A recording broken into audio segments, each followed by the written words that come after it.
나눌 하나님의 말씀은요, 창세기 보겠습니다. 창세기 45장 3절로 8절 말씀인데요.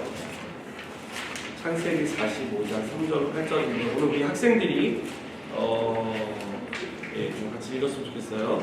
학생들만 읽으시면 좋겠습니다. 창세기 45장 3절부터 8절까지 말씀.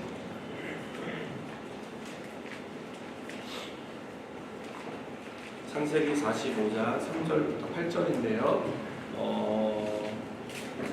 윤석이, 윤호, 준영이, 윤건이, 그다음에 찬영이까지 이렇게 읽어주시면 되겠습니다. 3절부터 8절 말씀 윤석이부터 읽으세요. 요셉이 그 형제에게 이르되 나는 요셉이여 내 아버지께서 살아계시니까 내 아버지께서 살아계시니까 형들이 그 앞에서 눌러서 대답하지 못하더라. 요셉이 형들에게 이르되 내게로 가까이 오셨구나. 그들이 가까이 나니 이르되 나는 당신들의 아버지이시고 당신들의 열조를 당신들이 나를 이곳에 팔았다고 해서 근심하지 마소서. 한탄하지 마소서. 하나님이 생명을 구원하시려고 나를 당신들보다 먼저 보내셨나이다. 이 땅에 2년 동안 흉년이 들었으니 아직 2년은 밭가리도 타고 추수도 못할지라. 하나님이 큰 구원으로 당신들의 생명을 구원하고 당신의 영혼을 세상에 주시려고 당신들보다 먼저 보내셨다. 우리 45장 8절 함께 읽겠습니다. 그런즉 나를 이리로 보낸 이는 당신들이 아니요 하나님이시라. 하나님이 나를 바로에게 아버지로 삼으시고 그 온 지를 주로 삼으시며 애굽 온 땅의 통치자로 삼으셨나이다. 아멘. 오늘은 우리가 말씀을 나누기 전에 오윤석 학생의 간증을 잠깐 나누고 그리고 이어서 이 말씀을 나누겠습니다. 됐죠? 네, 준비됐죠? 갑자기 시킨 거 아니죠? 네, 나와서.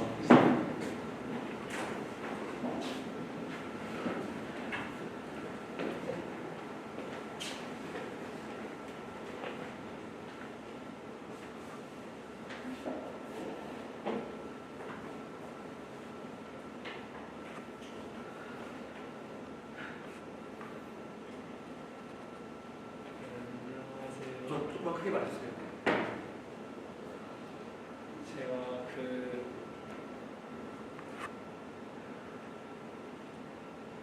2년 전쯤에 계속 그 발목에 통증이 있어가지고 병원에 가가지고 엑스레이를 촬영했었습니다. 그때 그 의사 선생님께서는 저희 그 연골에 구멍이 있다고 그렇게 말씀을 해주셨었어요.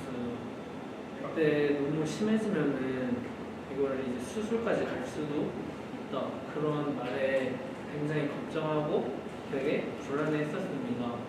그렇게 병원 갔다가 그냥 시간이 지나면서 발목에 통증이 점점 사라져갔어요.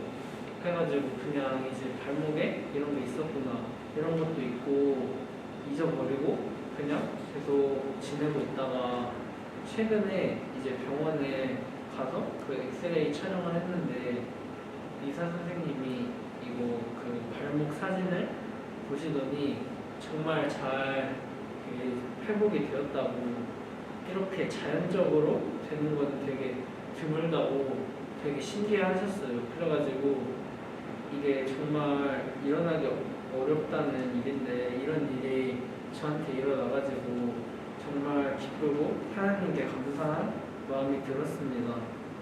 사실 제가 이거 발목이 별로 안 아파지면서 그냥 별로 신경도 안 쓰고 그냥 지내고 있었는데 그냥 하나님께서 다 알아서 해결해 주시는구나 라는 생각이 들어가지고 정말 그 하나님이 든든하고 더 은혜로운 경험이 된 것 같습니다.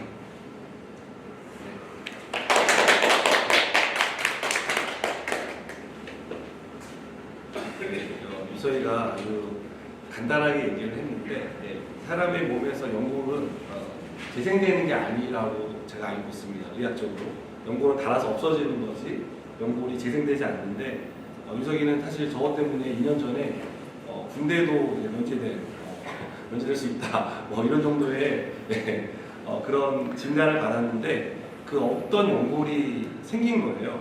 네, 생긴 그 의사가 제가 집사님의 말을 빌리자면 의사 선생님이 이거 내가 사진 찍어서 이거 좀 어디에다가 영상 같은 거 올려도 되겠냐 이렇게 너무 정말 신기하고 기적 같다라고 여길 정도로 그렇게 생각이 된 그런 회복을 이룬 거거든요.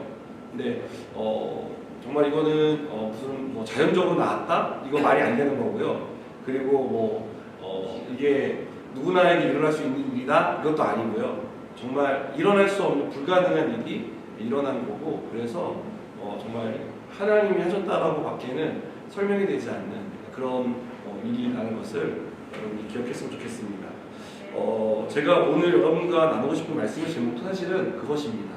하나님으로 설명되는 삶이라는 제목인데, 방금 나눈 우리 오윤석 학생의 간증도 그렇지만 여러분의 삶을 한번 잠깐 돌아봤으면 좋겠어요. 여러분, 여러분의 인생에서 많은 일들이 있었을 거예요. 어릴 때부터 지금까지 여러분의 나이까지 성장하시면서 크고 작은 사건과 사고 혹은 고난과 역경, 그리고 어쩌면 여러분의 인생에서 평생 잊지 못할 어떤 아픔들도 있을 수 있었습니다. 그런데 그런 것들 한번 좀 돌아봤으면 좋겠어요. 그 순간에 여러분들이 이 일은 내가 하나님이라는 단어를 빼고는 설명이 도저히 안 돼 라고 생각하는 그런 사건도 있었을 겁니다. 잠깐이지만 여러분이 한번 옆 사람에게 좀 나눴으면 좋겠어요. 그냥 간단하게 나는 이런 일이 있었어. 근데 이거 정말 하나님이 아니면 설명이 안 되는 일이야. 이걸 한번 잠깐 좀 나눠봤으면 좋겠습니다. 제가 2, 3분의 시간을 드릴 테니까 옆 사람과 나눠보세요. 앞뒤 옆에 있는 사람과 둘이 어떤 일이 있었는지 내려가서 같이 앉아보세요. 이쪽에 합시다.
네, 여러분 어떤 일이 있으셨어요? 나누셨어요? 기억이 안 나죠? 기억이 안 날 거야. 대부분 기억이 안 날 거예요. 사람이 그때는 참 감사했는데 시간이 지나면 기억이 안 날 겁니다. 그래서 오늘 설교를 들으면서 한번 생각해봤으면 좋겠습니다. 의사는 어렵다라고 했는데 병이 깨끗하게 나았거나 혹은 당신은 임신을 할 수 없습니다. 이런 진단을 받았는데 하나님께서 그 진단을 뛰어넘어서 임신을 하게 하셨거나 혹은 내가 절대로 내 실력과 내 어떤 여건으로는 절대로 오를 수 없는 어떠한 그 자리 혹은 어떠한 위치를 가는데 그 자리와 위치를 정말 돌아보니까 이건 진짜 내가 할 수 없는 일인데 하나님이 하셨구나라고 우리가 고백하게 되는 일들이 있을 겁니다. 근데 그때는 그랬는데 그때는 맞고 지금은 틀린 것처럼 지금 기억이 안 나는 그런 일들이 있었을 거라 생각이 됩니다. 요셉의 인생도요, 하나님을 빼고는 설명이 되지 않습니다. 제가 지난주에 요즘에 계속 올해는 여러분과 믿음의 인물들에 대해서 좀 살펴보려고 계속 고민을 하면서 이번 주에는 누구를 함께 나누면 좋을까 생각했는데 그때 떠올랐던 사람이 요셉이었습니다. 그리고 그때 제 머릿속에 떠올랐던 단어가 그거였어요. 하나님을 빼고는 설명될 수 있을까? 물론 모든 사람이 마찬가지지만 특별히 요셉의 인생을 제가 쭉 읽어보면서 정말 요셉이야말로 하나님이라는 이 단어가 딱 빠지면 그 사람은 설명이 되지 않는다. 어떻게 그런 일이 이루어질 수 있을까 이런 생각이 들었습니다. 요셉은요 태어날 때부터 하나님이라는 이 단어를 뺄 수 없는 그런 어떤 출생의 비밀, 출생의 은혜를 믿는 사람입니다. 요셉의 아버지 야곱에게는요 레와와 라헬, 빌하와 실바라는 4명의 아내가 있었습니다. 4명 중에 야곱의 제일 사랑하는 아내는 라헬이었어요. 그런데 이 라헬은 아이를 낳지 못했습니다. 언니인 레아는 무려 6명의 아들과 1명의 딸을 낳았고, 그리고 두 사람의 몸종인 빌하와 실바도 각각 2명씩 아이를 낳았습니다. 그런데 라헬은 임신하지 못했어요. 여러분, 4명의 아내 중에 자신을 뺀 나머지 3명은 아이를 너무 잘 낳는 거예요. 그런데 자기는 아무리 해도 안 돼요. 여러분, 라헬의 마음이 어떻겠습니까? 얼마나 괴로웠겠습니까? 남편이 자기를 너무너무 아끼고 사랑해 주는데, 그래서 남편을 닮은 아이를 낳고 싶은데 그게 안 되는 거예요. 다른 사람은 다 잘 되는데, 다른 사람에게는 정말 어려운 일이 아닌데 유독 나에게만 어려운 일로 다가왔을 때 라헬의 마음이 얼마나 괴로웠겠습니까? 얼마나 힘들었겠습니까?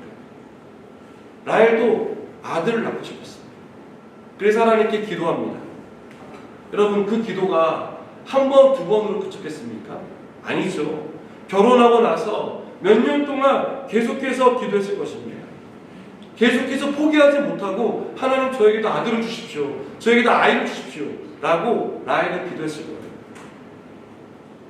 창세기 30장 22절에 보니까 드디어 하나님께서 라헬을 생각하십니다.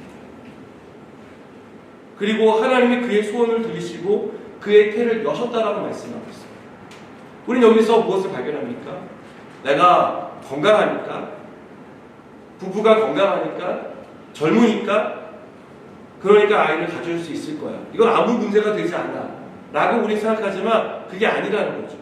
하나님께서 태를 열어주셔야 건강한 남자와 건강한 정자가 만나지만 그 만남이 수정으로 이루어질 수 있도록 하나님께서 역사하셔야만 임신이 가능하다는 것을 우리는 여기서 발견하게 되는 것입니다. 여러분, 그렇게 바라는 아이를 낳았습니다. 그때 라헬이 어떻게 고백하는지 아십니까? 하나님이 내 부끄러움을 씻으셨다, 하나님께서 내 부끄러움을 씻어주셨습니다 라고 그런 말합니다. 저는 이 고백이 이렇게 들립니다. 하나님이 하셨습니다. 하나님이 아니고는 설명이 되지 않는 임신과 출산이었습니다. 이렇게 들려지는 것이죠. 사실 라헬은 그렇게 말하고 있는 겁니다. 사람들에게, 여러분, 정말 제가 임신하고 요셉을 낳을 수 있었던 것은요, 하나님이 아니고서는 설명이 되지 않는 그러한 임신과 출산이었습니다라고 그는 고백을 했던 것입니다. 창세기를 읽다 보면요, 라헬은 누구보다 아이를 갖길 원했어요. 또 임신하기 위해서 정말 많은 노력을 기울였습니다. 하지만 다 실패했습니다. 너무 화가 났어요. 시기가 가득했습니다. 그래도 임신이 되지 않았어요. 그리고 이 일이 있은 후에 라헬은 깨달은 것이죠. 하나님이 도와주지 않으시면, 하나님이 내 태를 열지 않았다면 나는 아이를 낳을 수 없는 그런 사람이었습니다. 이렇게 라헬은 고백을 했던 것입니다. 여러분, 이렇게 어렵게 얻은 요셉을 야곱은요, 라헬을 사랑하는 만큼 사랑했습니다. 편애했어요. 창세기 37장 7절에 보니까 요셉은 노년에 얻은 아들이므로 이스라엘의 여러 아들들보다 그를 더 사랑함으로 그를 위하여 채색 옷을 지었다라고 말하고 있습니다. 다른 형제들은 평범한 옷을 입고 있었는데 이 요셉은 특별한 옷을 입었다는 거죠. 여러분, 제가 어릴 때 이렇게 경제적으로 한국 경제가 그렇게 좋지 않았는데 가끔 학교에 이렇게 뭐 신사복 같은 아동복 있잖아요. 좀 어른들처럼 이렇게 양복 비슷한 그런 아동복을 입고 오는 친구들이 있었습니다. 다들 허름한 운동화를 신고 오는데, 뭐 까발로 같은 이름도 유명하지 않은 운동화 신고 오는데, 그 친구는 뭐 나이키나 뭐 이게 구두, 그런 뭔가 고급진 그런 옷 촬영을 하고 학교에 오는 친구들이 있었습니다. 그 친구들은요, 단연 눈에 띄어요. 왜냐하면 한 반에 50명, 60명이 앉아있는데 그런 애는 한두 명이거든요. 요셉이 그런 아이였다는 거예요. 누가 봐도 부유한 집의 아들, 누가 봐도 다른 형제들보다 더 관심받고 사랑받는 아들, 그런 아들의 모습이 바로 요셉이었다는 것이죠. 하지만 이런 아버지의 편애는요, 형들의 시기를 불러왔습니다. 형들은 요셉과 심지어 아침마다 형제들이 잘 잤어? 안녕? 이렇게 인사하는데 그런 인사조차도 하고 싶지 않은 그런 대상이었대요. 성경을 보니까. 요셉이 어느 날 꿈을 꿉니다. 그래서 그 꿈이 신나가지고 그 꿈에 대해서 얘기해요. 그런데 그 꿈을 듣던 형들이 얼음이 됩니다. 얘 정말 미친 거 아니야? 얘가 지금 뭔 소리를 하는 거야 나한테? 얘가 제정신이 아니구나. 이런 생각이 들 정도로 형들이 얼음이 됩니다. 요셉은 두 번의 꿈을 꿨는데요. 첫 번째 꿈은 형들의 곡식단이 자신의 곡식단을 둘러서서 절을 하는 꿈이었다고 말해요. 여기도 누가 봐도 형들이 요셉을 섬긴다는 의미 아닙니까? 형들이 발끈할 만하죠. 가뜩이나 아버지가 편애를 해서 마음이 불편한데 거기다가 기름을 부어버린 거죠. 두 번째 꿈은 해와 달과 별들, 이제는 형들을 넘어서 부모님들까지 요셉에게 절을 하는 꿈을 꿉니다. 이건 누가 들어도 이제는 형들을 넘어서 아버지, 어머니까지 자신에게 절을 한다는 그런 의미를 담고 있습니다. 요셉의 꿈은요, 형들의 미움과 시기를 자극했고 결국 요셉을 미디안 상인들에게 팔아 넘겨야겠다라는, 죽여야겠다라는 그러한 극단적인 마음을 갖게 만들었습니다. 여러분, 이때만 해도요, 형들도 요셉도 그리고 야곱도 이 꿈이 의미하는 것이 무엇인지 알지 못했습니다. 이 꿈이 현실이 될 것이라고는 누구도 예상하지 못했습니다. 우리가 하나님이 하셨다라고 생각하는 것들도 그렇지 않습니까? 여러분, 이 일들을 우리가 생각해 보면요, 그게 어떻게 이루어졌지? 그런 일들이 어떻게 일어났지? 지금 다시 하라 그러면 나는 못해 라고 우리가 말하는 것들 아닙니까? 예상하지 못했고 기대하지 않았고 현실이 될 것이라고 누구도 꿈꿔보지 못했던 그런 일들 아닙니까? 어떤 고난과 역경이 있어도 하나님께서 그 꿈들을 이루어 가신다는 것을 우리는 요셉의 인생을 통해서 발견하게 됩니다. 하나님은 우리가 상상하지 못한 일, 아무도 예상하지 못했던 일을 이루시는 분이심을 믿으시기 바랍니다. 여러분, 꿈을 꾸고 난 후에 요셉은 꿈과 다른 길을 가게 됩니다. 분명히 요셉의 꿈은 형들도 아버지도 어머니도 자기에게 절을 하는 가장 높은 자리에 앉는 그런 꿈이었는데, 요셉은요, 그런 인생을, 어떻게 말하면 평탄한 대로를 가는 것이 아니라 굽이 힘든 길들을 가게 되는 것을 보게 됩니다. 그것도 다른 사람이 아닌 형들에 의해서 요셉은 고난을 당하게 됩니다. 이것은 요셉도 예상하지 못했던 일이었습니다. 여러분, 우리를 찾아오는 고난도요, 우리가 예상하지 못한 것들 아닙니까? 나 건강한데? 내가 건강에 무슨 이상이 생겨? 나 괜찮을 것 같아. 그런데 어느 날 건강검진을 했더니 몸에 무엇이 있대요.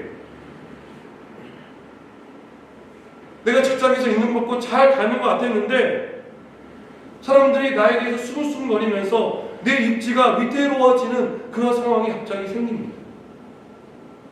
월급이 잘 나오던 회사가 갑자기 월급을 줄 수 없다라고, 어려워졌다라고, 경영난을 겪고 있다라고 말을 하며 나에게 결단을 요구합니다.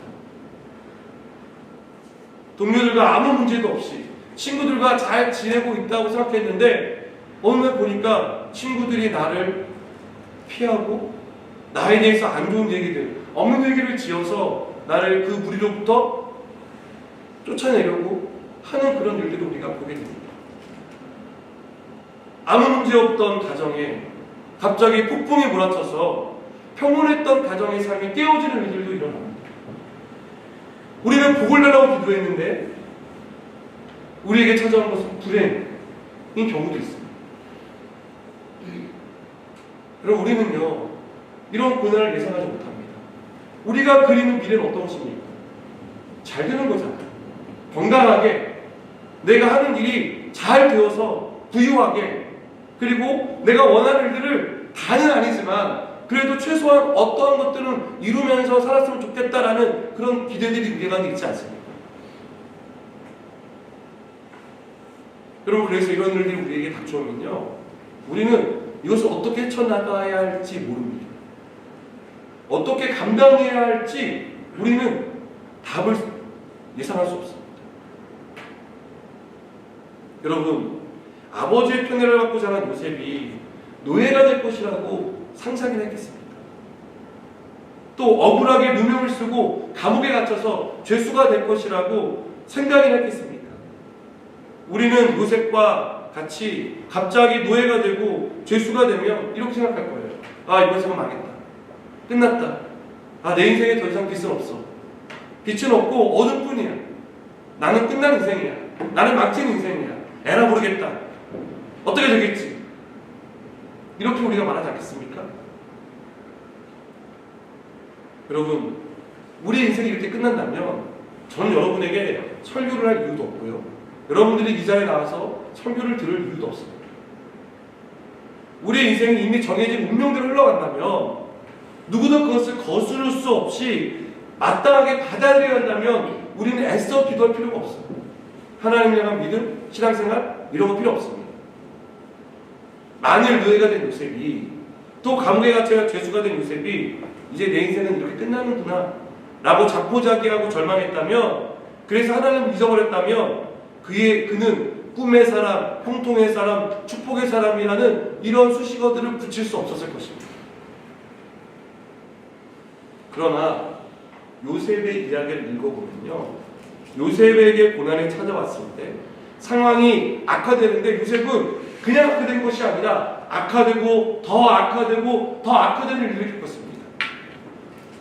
그럴 때마다 그곳에 하나님이 계셨다는 것을 발견할 수 있습니다. 몇 가지 사건만 살펴보겠습니다.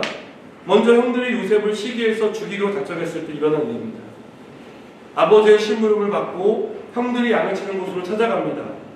형들이 반갑게 맞아주는 것이 아니라, 야, 저놈 온다, 잘됐다, 여기 아무도 본 사람 없는데 우리 요셉 죽이자. 여러분, 이게 보통 형제들이 할 수 있는 대화입니까? 얼마나 미웠으면, 얼마나 죽이고 싶었으면 그런 말을 했겠습니까? 그런데요, 그 자리에 있던 루벤, 야곱의 큰아들이 죽이지는 말자고 제안합니다. 잔뜩 화가 나서 요셉을 죽이려고 하는데 루벤이, 야, 우리 손에 피를 묻히지 말자. 저기 구덩이 있는데 거기에 던져놓자. 그럼 죽겠지. 이렇게 제안을 합니다. 그랬더니 들어보니 그 말도 일리가 있어요. 그래서 물이 없는 구덩이에 요셉을 던져놓습니다. 루벤은요, 사실 그냥 요셉을 죽게 만들려고 한 게 산 것이 아니라 지금 너무 화가 나 있는 형제들이 설득을 해도 안 될 것 같으니 나중에 거기에 넣어놓고 요셉을 구해서 집으로 돌려보낼 계획이었습니다. 여러분, 하나님은 때로 우리에게 필요한 사람들을 보내주세요. 우리가 고난과 역경 가운데 있을 때 그곳에서 헤쳐나갈 수 있는 누군가를 우리에게 보내주십니다.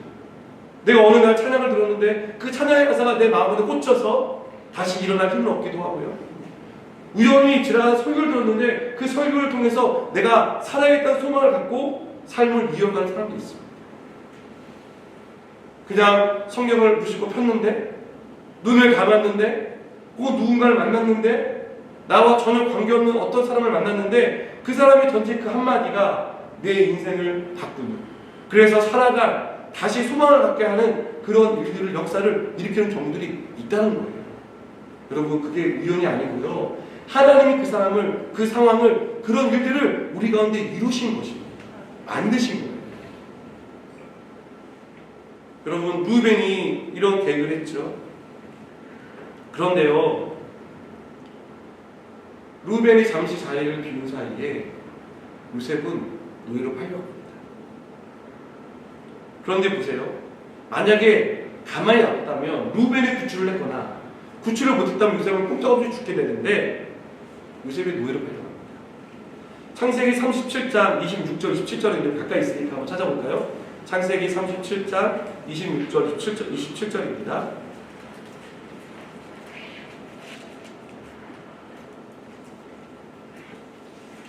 창세기 37장 26절 27절. 우리 함께 읽겠습니다.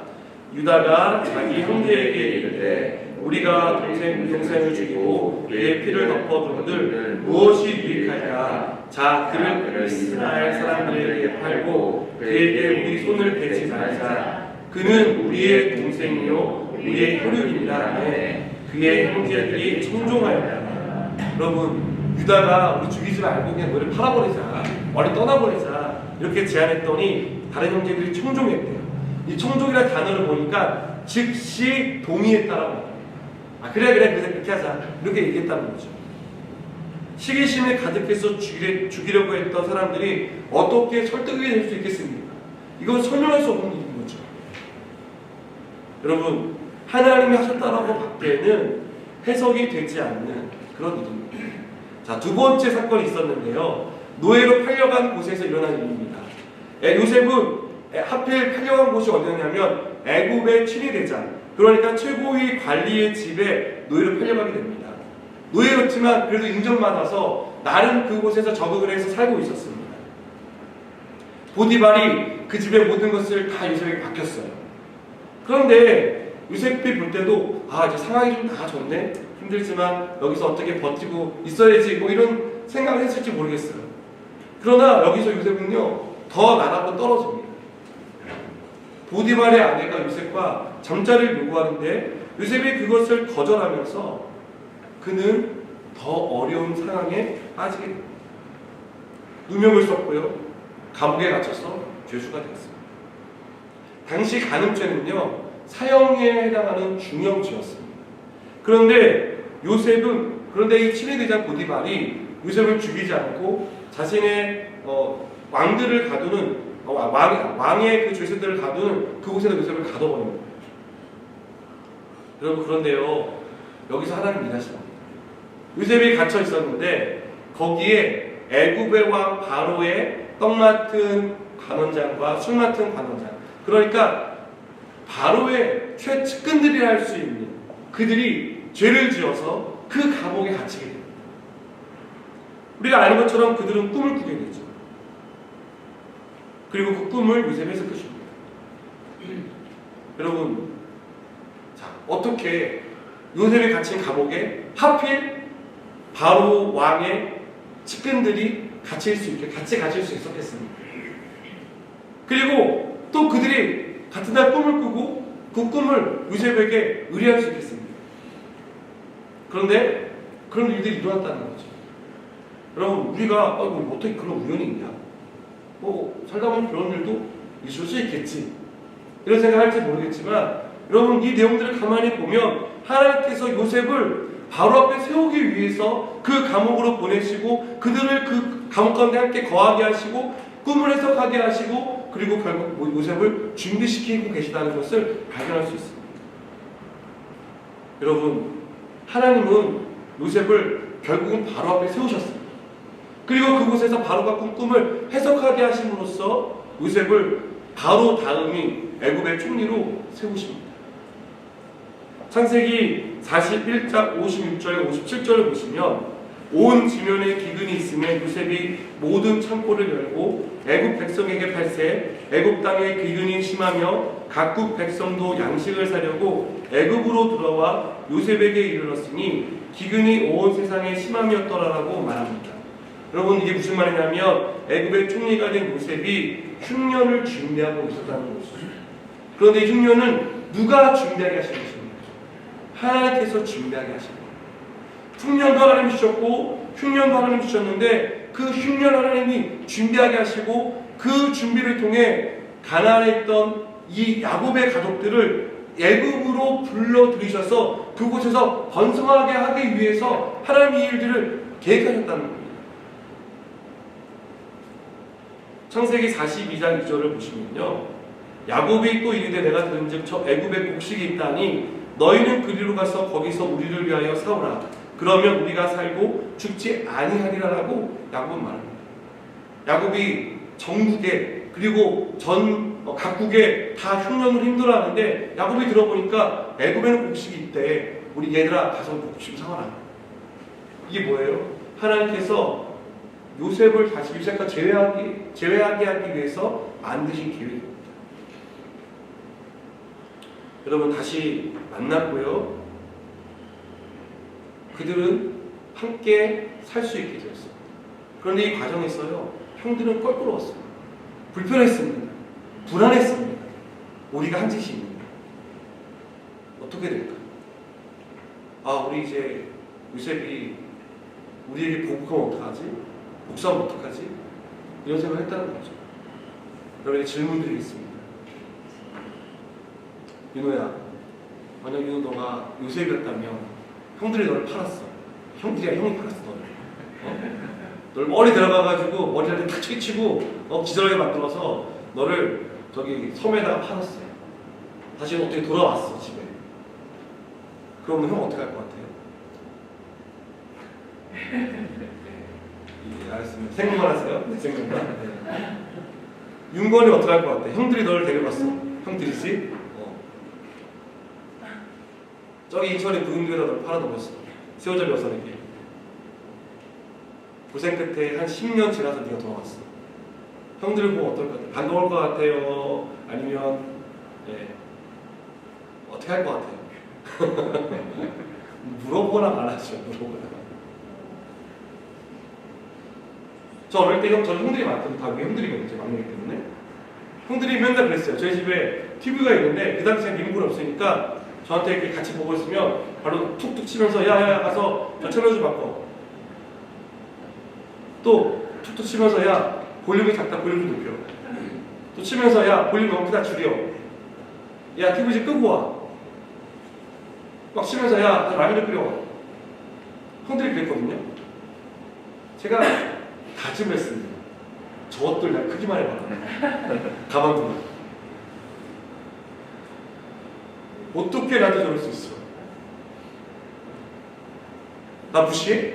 이런 생각을 했었어요.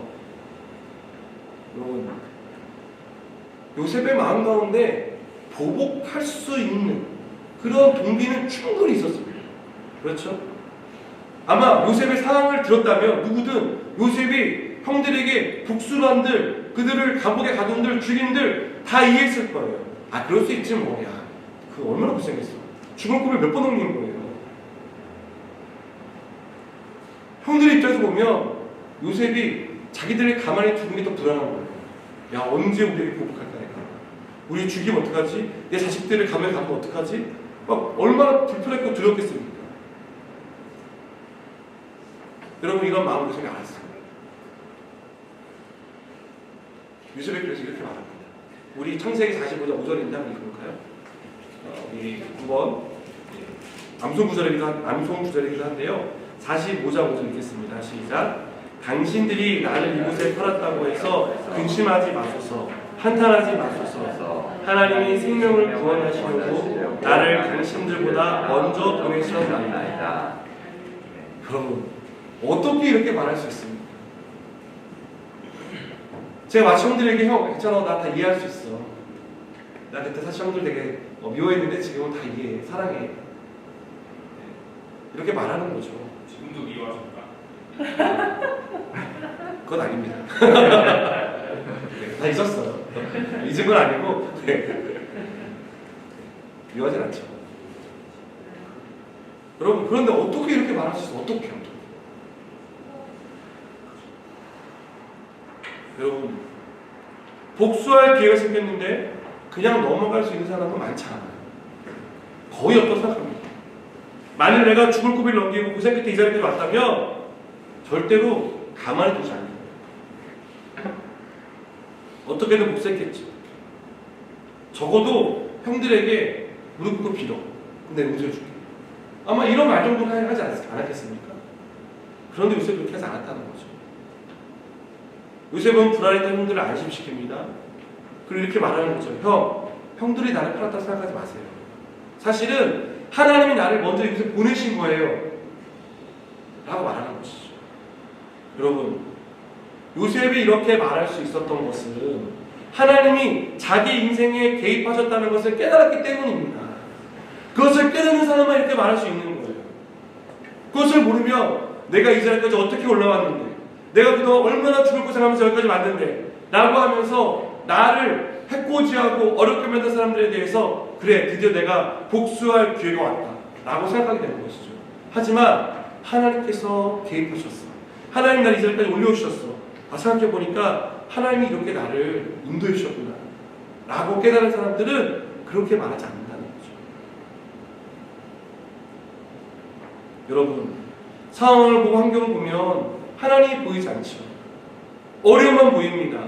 왜? 나는 한탄과 탄식만 나옵니다. 이해해보려고 하지만 이해가 안 되잖아요. 어떻게 저러지 저 사람이 나한테? 야, 어떻게 내가 믿었는데 나를 배신할 수 있지? 내가 저 사람도 어떻게 했는데? 내가 우리 회사에 어떻게 했는데? 나한테 이렇게 대우할 수 있지? 이런 생각들을 우리는 하게 됩니다. 난 열심히 살았는데 왜 내 인생은 이 모양 이 꼴이야? 내가 악한 일을 한 것도 아니고 선한 일을 했는데 왜 나는 이렇게 피해만 입는 거지? 이런 생각을 하게 된다는 것이죠. 그러나 이 상황과 환경에 하나님이 계셨다는 것을 깨닫게 되면 해석이 달라진다는 것이죠. 지금 내 상황과 환경은 어렵지만 복수나 시기나 질투나 다른 사람에 대한 원망이 아니라 그 상황에 대해서 이해하게 된다는 거예요. 뭔가 하나님이 일을 이루고 계시구나. 하나님이 이 상황을 통해서 뭔가 나에게 깨닫게 하는 게 있으시구나라는 것을 우리가 알게 된다는 것이죠. 여러분, 말도 안 되는 고난을 겪고 누명을 쓰지만 하나님이 계시기에 요셉에 대한 성경의 설명은 형통했다라고 말합니다. 여러분, 그 형통했던 것은요, 노예의 생활, 감옥에 있는 죄수의 생활인데 성경은 형통했대요. 하나님이 나와 함께 계시다는 것을 알았기 때문에 형통할 수 있었다라고 고백할 수 있는 것입니다. 그래서 요셉은요 45장 7절과 8절에서 이렇게 고백합니다. 우리 한번 읽어볼까요? 학생들만 45장 7절과 8절 말씀을 읽어보겠습니다. 45장 7절 8절 읽겠습니다. 시작. 하나님이 큰 구원으로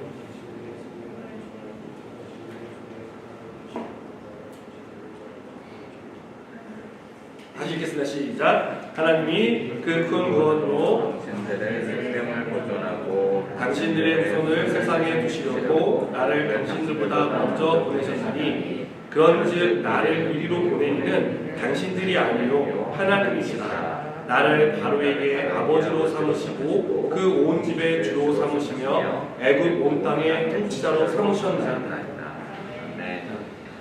사랑하는 여러분, 우리 인생에 하나님 함께하고 계십니다. 이 사실을 믿으시기 바랍니다. 하나님이 삶의 고비마다 개입하십니다. 여러분, 이 사실을 절대로 잊지 마시기 바랍니다. 우리 인생을 되돌아보면 더 되돌아볼수록 하나님이 아니면 설명이 되지 않는 그런 일뿐이라는 것을 우리는 깨닫게 될 것입니다. 제가 자주 했던 얘기인데요. 중학교 1학년 때 저는 이렇게 고백했습니다. 여름 수련회를 참석해서 하나님, 저도 저 앞에 있는 전사님처럼 저런 사람이 되고 싶어요. 저 목회자 되고 싶어요. 이렇게 하나님께 소원했습니다.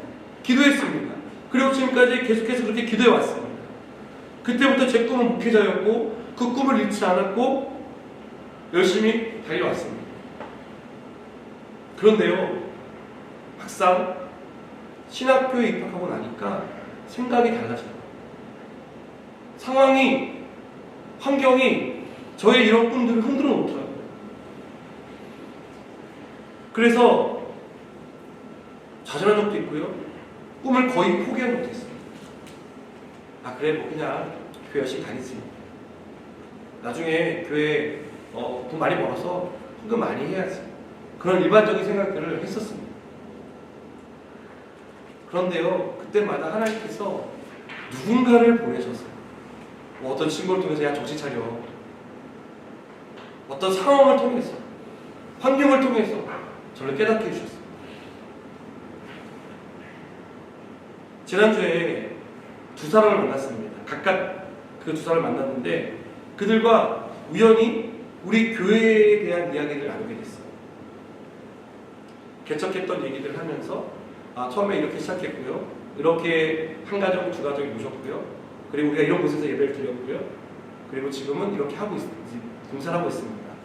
이런 얘기들 좀 나누는데요. 갑자기 울컥하는 거예요. 제가 들으면서 말을 하면서 나 왜 이러지? 속으로 나 왜 이러지? 이런 생각이 들었습니다. 생각해보니까 그게 하나님 때문이더라고요. 하나님이 아니면 설명이 안 되더라고요. 여러분, 내가 뭐라고, 저 그런 생각 많이 하거든요. 내가 뭐라고 하나님께서 이런 은혜를 베풀어 주시는 거예요. 내가 뭐라고 이런 좋은 사람들과 환경을 만들어 주시는 거예요. 여러분, 우리 교회 역사는 짧습니다. 그러나 지금까지 올 수 있었던 것은요, 저는 단연 모두 하나님의 은혜였다라고 고백할 수 있습니다. 하나님이 하신 일이라고 말할 수 있습니다. 하나님으로만 설명됩니다. 여러분, 함께 할 수 있는 여러분을 보내주신 것, 예배 드릴 수 있는 장소를 하나님께서 이렇게 좋은 장소들을 허락해 주신 것, 또 새로운 예배 공간 얻을 수 있도록 필요한 재정들, 또 필요한 또 좋은 장소들, 그런 것들 허락하신 것 다 하나님입니다. 저는 우리 인생도요, 하나님으로 설명되고 하나님으로 설명될 것이라고 믿습니다. 여러분, 하나님은 계속해서 우리 인생에 개입하세요.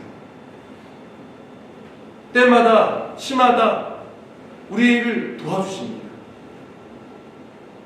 우리의 삶을 하나님의 의도하신 대로 하나님의 계획하에 우리를 이끌어 가십니다. 우리가 할 일은요, 믿음으로 순종하고 하나님 앞에 반응하는 것입니다. 그렇게 할 때 하나님께서 우리를 두고자 하시는 그곳으로 우리를 두실 겁니다. 여러분의 인생을 그렇게 이끌어 가실 거예요. 여러분, 이 사실을 믿는 저와 여러분 되기를 축복합니다. 때로는 우리의 믿음을 뒤흔드는 일들도 있을 겁니다. 지금보다 더 안 좋은 상황이 일어날 수 있어요.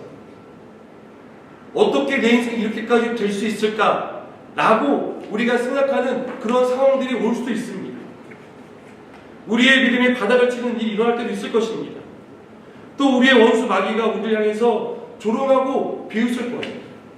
네 모습을 봐. 네가 그래도 하나님이 계신다라고 믿을 수 있어?